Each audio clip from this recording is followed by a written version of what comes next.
Hello students, chemistry class में आपका स्वागत है। पिछली क्लास में हमने ग्लाइकोल के इंट्रोडक्शन और उसके मेथड ऑफ प्रिपरेशंस मीन बनाने की विधियां पढ़ी थी। आज हम ग्लाइकोल के फिजिकल प्रॉपर्टीज मीन्स भौतिक गुण और उनके केमिकल प्रॉपर्टीज मीन्स रासायनिक गुणों के बारे में डिस्कस करते हैं। तो स्टार्ट करते हैं फिजिकल प्रॉपर्टीज के बारे में।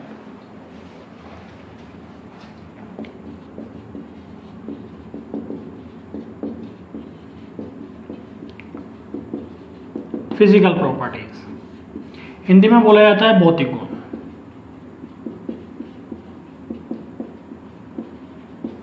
भौतिक गुणों की बात करते हैं यदि ग्लाइकोल की, तो देखिए आप, ग्लाइकोल एक रंगहीन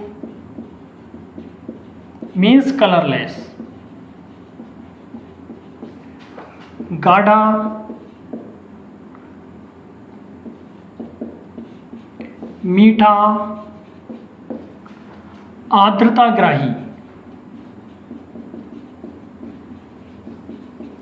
एवं जलग्राही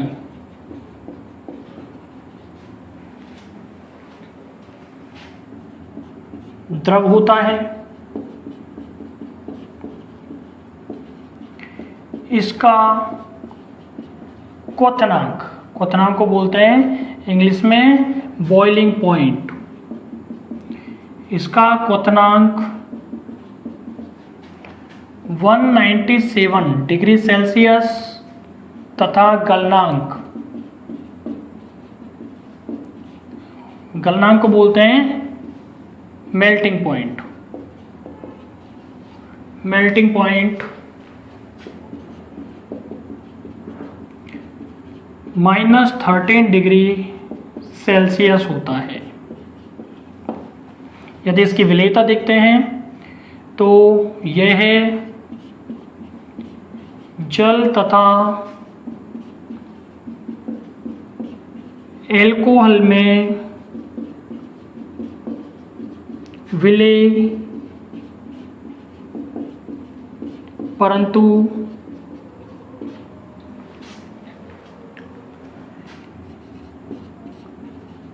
ईथर में अविलेय होता है। इसके उच्च क्वथनांक मीन्स बॉइलिंग पॉइंट, इसके उच्च क्वथनांक तथा जल एवं एल्कोहल में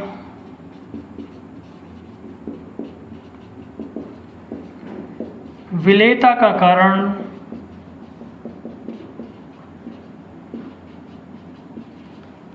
इनमें पाई जाने वाली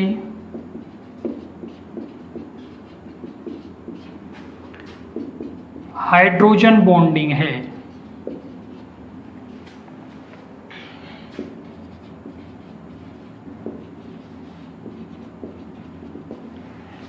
ओके बच्चों, तो यदि हम फिजिकल प्रॉपर्टीज के बारे में देखते हैं तो ग्लाइकोल एक रंगहीन, कलरलेस, गाढ़ा, मीठा, आर्द्रताग्राही एवं जलग्राही द्रव होता है। इसका बॉइलिंग पॉइंट मीन्स क्वथनांक 197 डिग्री सेल्सियस तथा गलनांक means melting point -13 degree Celsius होता है। यह जल तथा एल्कोहल में विलेय परंतु ईथर में अविलेय होता है मीन्स इनसॉल्यूबल होता है। इसके उच्च क्वथनांक मीन्स बॉइलिंग पॉइंट तथा जल व एल्कोहल में विलेयता सॉल्युबिलिटी के कारण इनमें पाई जाने वाली हाइड्रोजन बॉन्डिंग होती है। तो ये इसकी फिजिकल प्रॉपर्टीज है। अब इसकी केमिकल प्रॉपर्टीज के बारे में हम डिस्कस करते हैं। स्टार्ट करते हैं केमिकल प्रॉपर्टीज। केमिकल प्रॉपर्टीज, ठीक है, ग्लाइकोल की हिंदी में बोलते हैं रासायनिक गुण। रासायनिक गुण, तो देखते हैं इसकी केमिकल प्रॉपर्टीज के बारे में। तो फर्स्ट देखेंगे रिएक्शन विद सोडियम। सोडियम को रिप्रेजेंट करते हैं Na से। हिंदी में बोलेंगे सोडियम के साथ अभिक्रिया, सोडियम के साथ अभिक्रिया। देखो कैसे होती है, CH2OH CH2OH, इसको बोलते हैं हम ethylene glycol, ethylene glycol, glycol भी बोला जा सकता है। इसकी रिएक्शन हम करवा देते हैं, 2 मोल लेते हैं हम ग्लाइकोल के और इसका देते हैं हम 2Na से। टेम्परेचर रखेंगे 50 डिग्री सेल्सियस, 50 डिग्री सेल्सियस, ठीक है। तो यहां से देखो आप H2 मीन्स 1 मोल से 1 H निकलेगा, 2 मोल से 2 H निकल जाएंगे, मीन्स H2 निकल जाएगा, H2 निकल गया।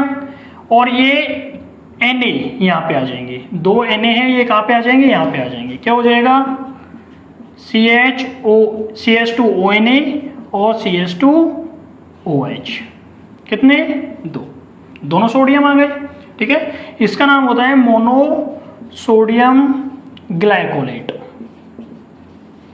Glycolate, monosodium glycolate. Mono means 1 sodium लग रहा है इसलिए। इसकी रिएक्शन अगेन करवाते हैं 2Na से, तो यहां से आपके बाहर H2 निकल जाएगा और यहाँ पे क्या आ जाएगा, Na। क्या हो जाएगा, 2CH2ONA और CH2ONA।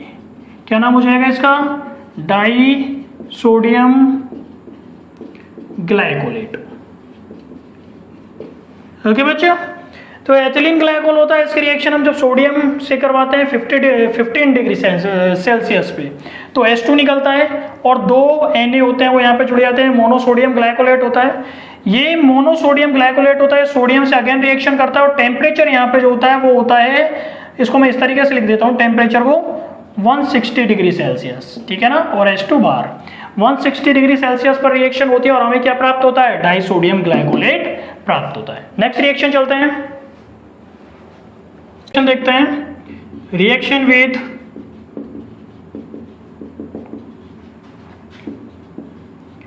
Hydrochloric acid. Hydrochloric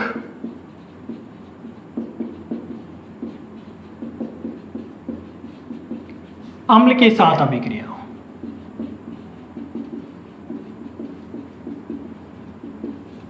hydrochloric अम्ल के साथ अभिक्रिया। देखो ऐसे होती है, ये हमारे पास CH2OH और CH2OH, क्या नाम है इसका, एथिलीन ग्लाइकोल, एथिलीन ग्लाइकोल। इस एथिलीन ग्लाइकोल की हम रिएक्शन करवा देते हैं HCl से, हाइड्रोक्लोरिक एसिड से। टेम्परेचर रखेंगे 160 डिग्री सेल्सियस, 160 डिग्री सेल्सियस। यहां से एक OH और यहां से एक H बाहर निकल गया, माइनस H2।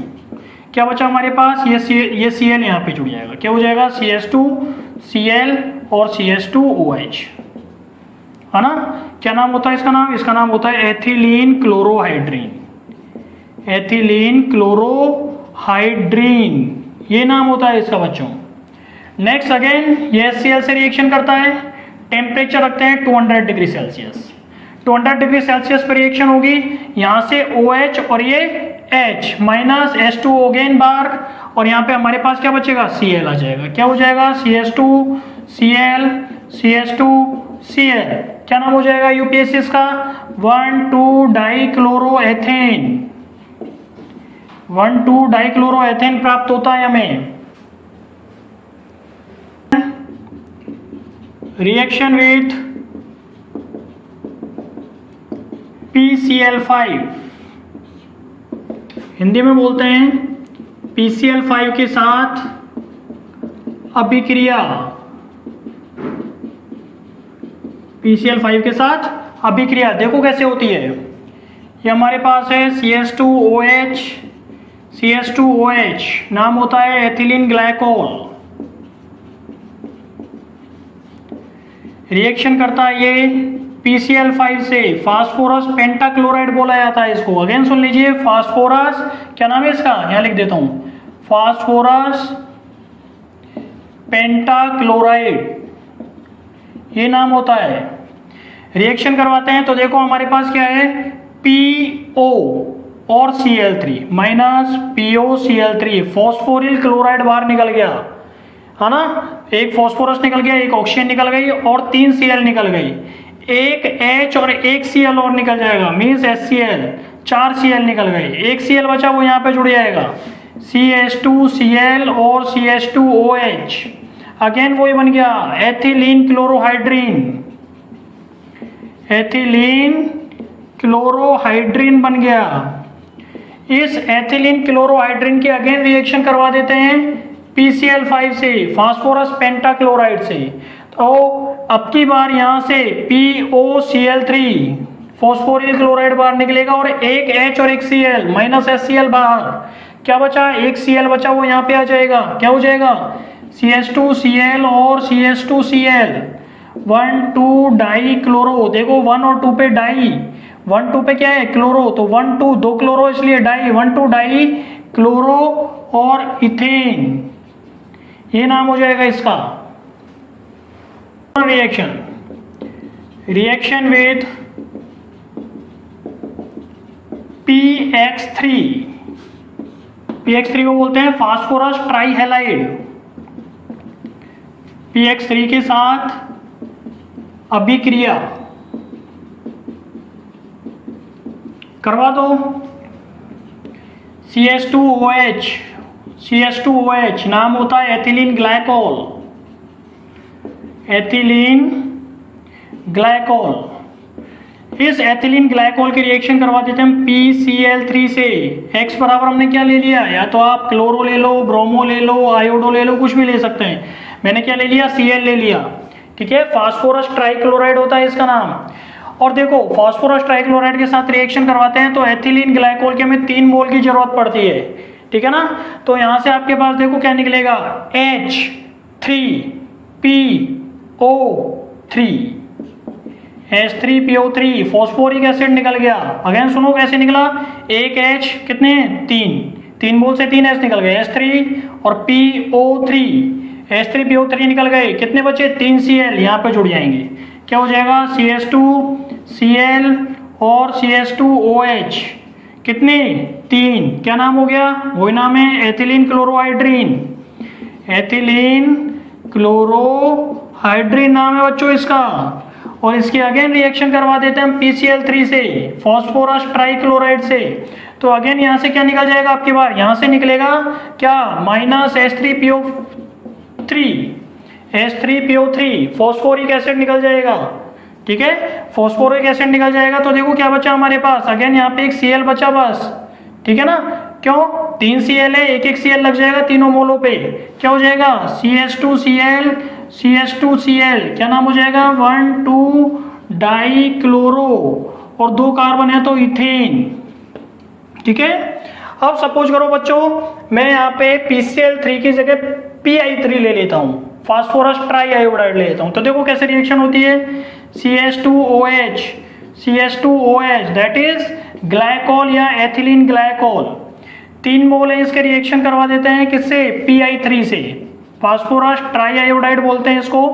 और ऐसे करता हूं मैं, हमने यहाँ पे कितने मोल लिए हैं, 2 मोल लिए हैं, मीन्स 2 मोल के फास्फोरस ट्राई क्लोराइड के 2 मोल के साथ रिएक्शन करवाई और हमारे पास क्या बना था वो, तो मैं एक साथ दोनों को ले लेता हूँ, इसमें 2 मोल लेता हूँ फास्फोरस ट्राई आयोडाइड के, ठीक है ना, 2 मोल ले लिए, तो देखो क्या बनेगा हमारे पास, क्या निकल जाएंगे, -2 H3PO3, क्या निकल जाएंगे, -2 H3PO3 निकल जाएंगे फॉस्फोरिक एसिड, और क्या जुड़ जाएंगे, 2 I जुड़ जाएंगे यहाँ पे, क्या हो जाएगा, CH2I और CH2I, ठीक है, क्या बन गया, 1 2 diiodoethane, 1 2 diiodoethane. देखो मैंने एक ही स्टेप में करवा दिया, यहाँ पे 2 स्टेप में हुआ है, पहले ये बना है और यहाँ से फिर ये बना है, मैंने क्या किया, यहाँ पे 2 ले लिए, फॉस्फोरस ट्राइआयोडाइड के 2 मोल ले लिए और रिएक्शन करवा दी इसके साथ, तो यहाँ से H3PO3 हट गया और H3PO3 यहाँ से हट गया, मीन्स 2 मोल किसके निकल गए, फॉस्फोरिक एसिड के निकल गए, क्या बना हमारे पास, 1 2 डाई आयोडो एथेन बना।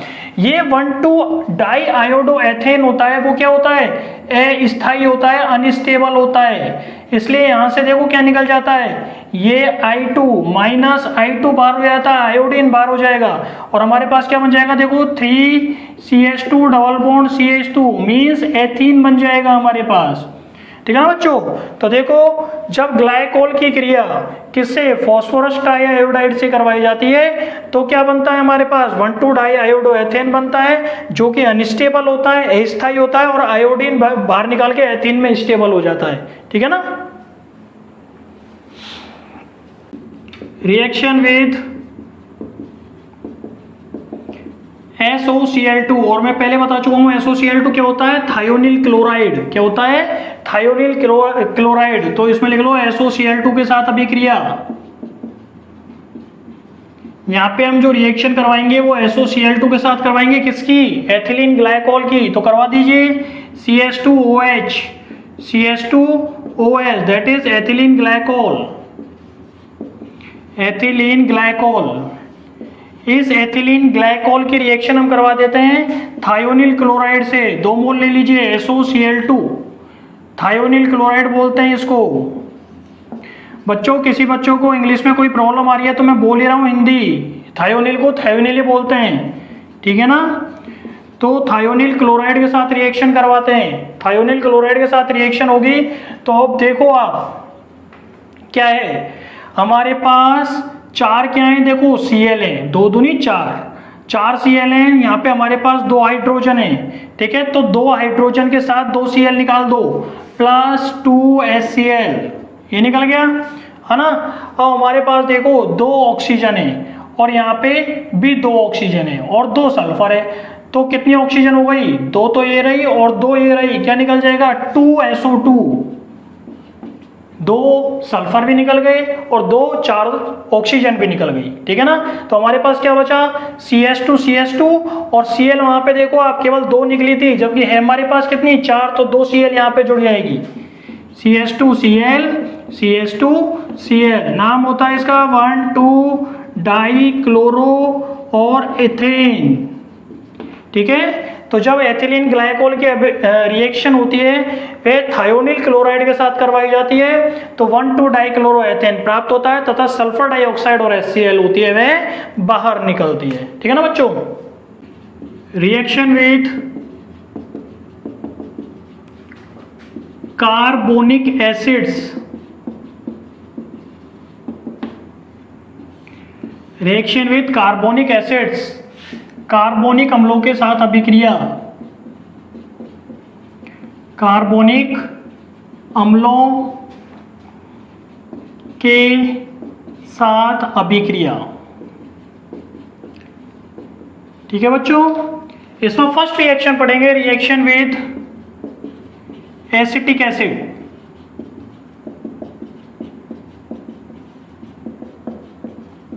Reaction with acetic acid, acetic अम्ल के साथ अभिक्रिया।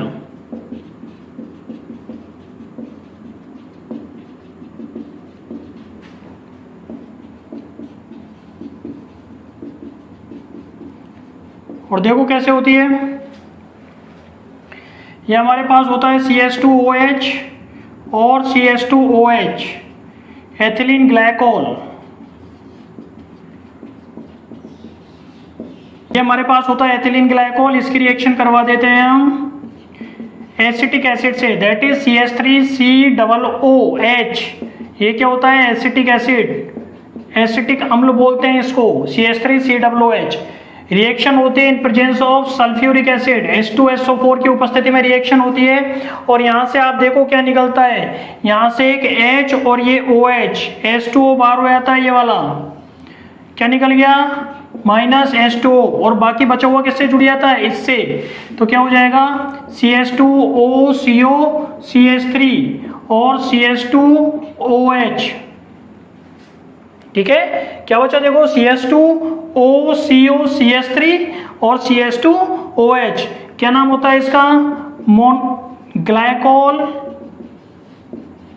मोनो एसीटेट नाम होता है इसका, ग्लाइकोल मोनो एसीटेट नाम होता है। ठीक है, इस ग्लाइकोल मोनो एसीटेट की अगेन रिएक्शन करवा देते हैं हम एसिटिक एसिड से। किससे, एसिटिक एसिड से, CH3C double bond OOH, acetic acid से रिएक्शन करवा देते हैं। रिएक्शन होती है किसकी उपस्थिति में, सल्फ्यूरिक एसिड की उपस्थिति में रिएक्शन होती है।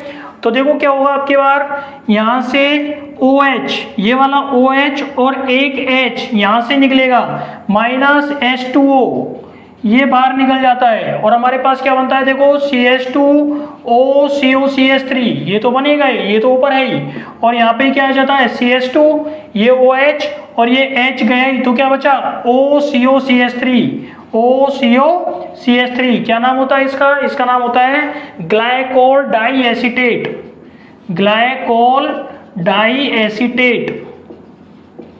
ठीक है, तो जब एथिलीन ग्लाइकोल की रिएक्शन होता है वो एसिटिक एसिड के इमोल से करवाई जाती है इन प्रेजेंस ऑफ H2SO4, तो ग्लाइकोल मोनोएसिटेट प्राप्त होगा, और ये ग्लाइकोल मोनोएसिटेट होता है ये अगेन एसिटिक एसिड से H2SO4 की उपस्थिति में क्रिया करके और ग्लाइकोल डाई एसीटेट बना लेता है।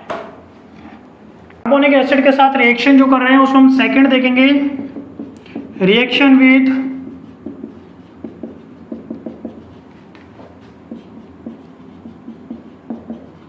टरथेलिक acid, reaction with terephthalic acid, टरथेलिक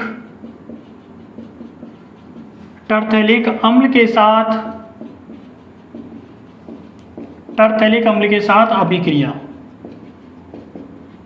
ठीक है, टरथेलिक अम्ल के साथ अभिक्रिया। और देखो टरथेलिक अम्ल क्या होता है, COOH और COOH, इसको बोला जाता है टरथेलिक एसिड। ठीक है, तो रिएक्शन करवाएंगे हम टरथेलिक एसिड के साथ में, किसकी करवाएंगे, ये करवाएंगे हम ग्लाइकोल की। तो ये हमारे पास होता है CH2OH और CH2OH। ठीक है, इसके ले लेते हैं हम N मोल ले लेते हैं और इसकी रिएक्शन करवाते हैं हम N मोल टरथेलिक एसिड के साथ। क्या नाम है इसका, ये तो हो गया आपके पास एथिलीन ग्लाइकोल, और इसकी रिएक्शन हमने करवा दी टरथेलिक एसिड। ठीक है, टरथेलिक एसिड के साथ रिएक्शन हम करवाते हैं, तो देखो क्या होता है हमारे पास, क्या बनता है, आप देखिए यहाँ पे ये H, ठीक है, और ये OH क्या निकल जाएगा, माइनस H2।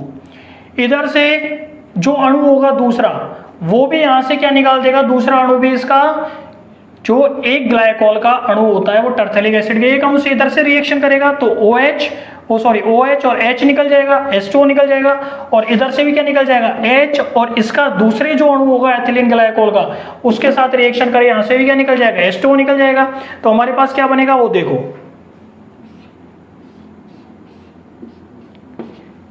ठीक है, क्या बना देखो हमारे पास, यहाँ पे बचेगा H निकल ही जाएगा OH के साथ क्रिया करके, तो क्या बनेगा हमारे पास C डबल बॉन्ड O है ना, और यहाँ पे क्या आ जाएगा CH2, ये तो निकल गया OH, एक अणु सपोज करो यहाँ पे, एक अणु इधर की साइड है, ठीक है ना, N अणु है अपने पास, तो एक अणु तो रिएक्शन करता है, ये OH रिएक्शन करेगा इस H के साथ में, H2O निकल जाएगा, क्या बचेगा OCH2OH,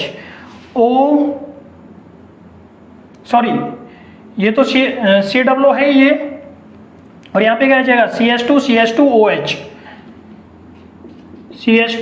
CH2, ठीक है ना, H होगा वो OH होगा, वो आगे भी क्या करेगा, रिएक्शन करेगा, ठीक है ना, वो आगे भी रिएक्शन करेगा इसका, तो आगे क्या चल जाएगा, इस तरीके से ये प्रोसेस आगे कंटिन्यू चल जाती है। सेम चीज यहाँ पे होती है, C डबल बॉन्ड O और CH2 और ये आगे रिएक्शन चलती चल जाती है। ये हमारे पास बनता चल जाता है टेरिलीन बनता है, ठीक है ना बच्चों। तो N मोल होंगे वो एथिलीन ग्लाइकोल के, N मोल टेरिफ्थिलिक एसिड के साथ रिएक्शन करते हैं और हमें क्या प्राप्त होता है, टेरिलीन प्राप्त होता है। रिएक्शन देखते हैं 7, रिएक्शन विथ कंसंट्रेटेड HNO3, सांद्र नाइट्रिक अम्ल के साथ अभिक्रिया, नाइट्रिक अम्ल के साथ अभिक्रिया,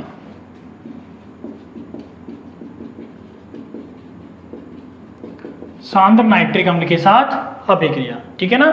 तो ये देखो आप क्या होता है CH2OH और CH2OH, ये होता है एथिलीन ग्लाइकोल,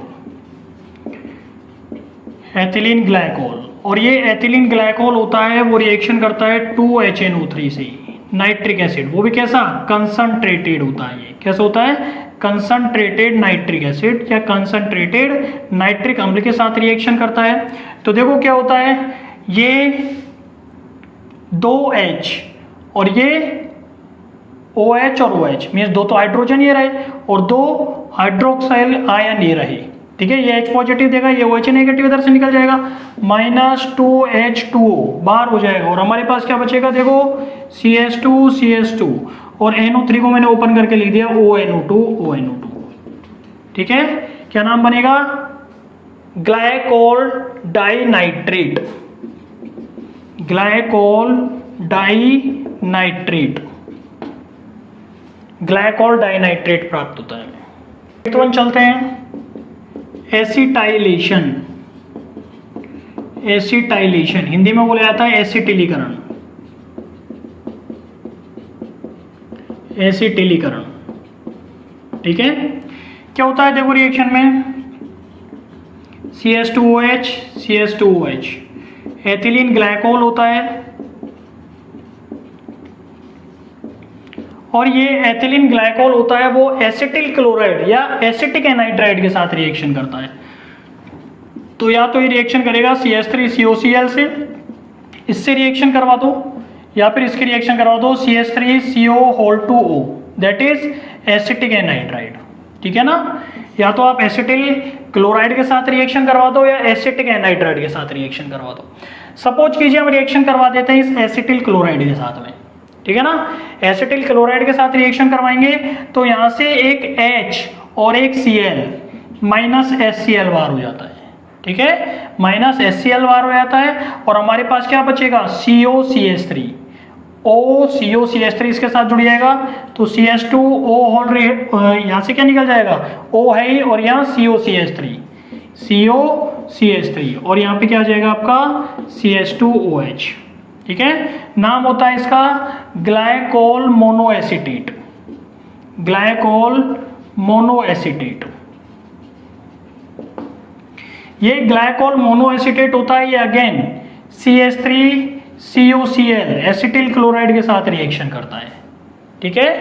क्या नाम है इसका, एसिटिल क्लोराइड, एसिटिल क्लोराइड के साथ ये रिएक्शन करता है। एसिटिल क्लोराइड के साथ जब ये रिएक्शन करेगा तो अगेन क्या होगा, एक H और एक CL -HCl बाहर हो जाएगा, क्या बचा COCH3 वो यहाँ पे जुड़ जाएगा, क्या हो जाएगा CH2O COCH3 और CH2O COCH3, ये बनेगा हमारे पास और इसका नाम होता है ग्लाइकोल डाइएसिटेट।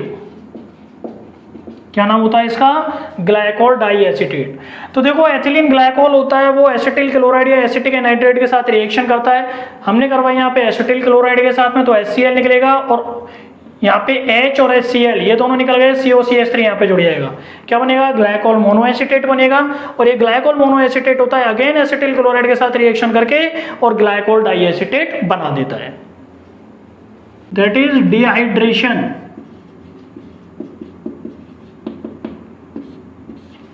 निर्जलीकरण,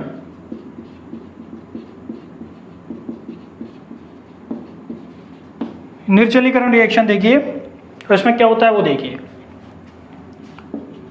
ये हमारे पास होता है एथिलीन ग्लाइकोल, इस एथिलीन ग्लाइकोल का क्या नाम है इसका, एथिलीन ग्लाइकोल।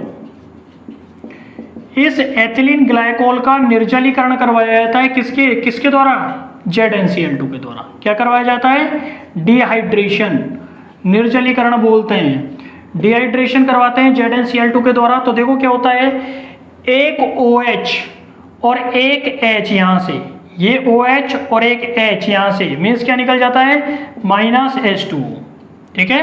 क्या निकल गया, -H2O निकल गया। हमारे पास क्या बचा, देखो यहाँ पे तो CH2 बचा और यहाँ पे क्या बचा CHOH। तो इसकी वैलेंसी को पूरा करने के लिए डबल बॉन्ड और ये CHOH ये बचा। ये क्या होता है, इसका पुनर्विन्यास होता है, पुनर्विन्यास होता है या रीअरेंजमेंट बोलते हैं इसको। क्या बोलते हैं? रीअरेंजमेंट होता है इसमें, रीअरेंजमेंट होता है। और रीअरेंजमेंट होता है तो क्या होता है, देखो ये बॉन्ड टूटता है, इसकी वैलेंसी को पूरा करने के लिए हाइड्रोजन यहाँ पे चल जाता है, CH3 और ये CHO, क्या नाम हो जाएगा इसका? एसीटैल्डिहाइड, एसीटैल्डिहाइड ये नाम होता है इसका। तो जब एथिलीन ग्लाइकोल का जिंक क्लोराइड के द्वारा डिहाइड्रेशन करवाया जाता है तो हमें क्या प्राप्त होता है? एसीटैल्डिहाइड प्राप्त होता है। यदि हम एथिलीन ग्लाइकोल के दो अणु ले लेते हैं, CH2OH, CH2OH, और दूसरा अणु भी ले लिया मैंने HO, CH2 और OH, ठीक है।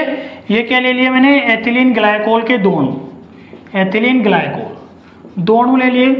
इन एथिलीन ग्लाइकोल के दो अणुओं को जब जलीय H2SO4 aqueous H2SO4 sulphuric acid या जलीय H2SO4 के द्वारा क्या करवाया जाता है? हीट करवाया जाता है, गर्म करवाया जाता है, ठीक है ना। तो देखो क्या होता है, यहां से ये H और OH ये बाहर हो गया, और यहां से ये H और ये OH ये बाहर हो गया। मीन्स क्या हो जाता है? -2H2O जल के अणु, दो जल के अणु क्या होते हैं, या 2 वाटर मॉलिक्यूल होते हैं, वो क्या होते हैं? बाहर निकल जाते हैं। और हमारे पास क्या बनता है वो देखो,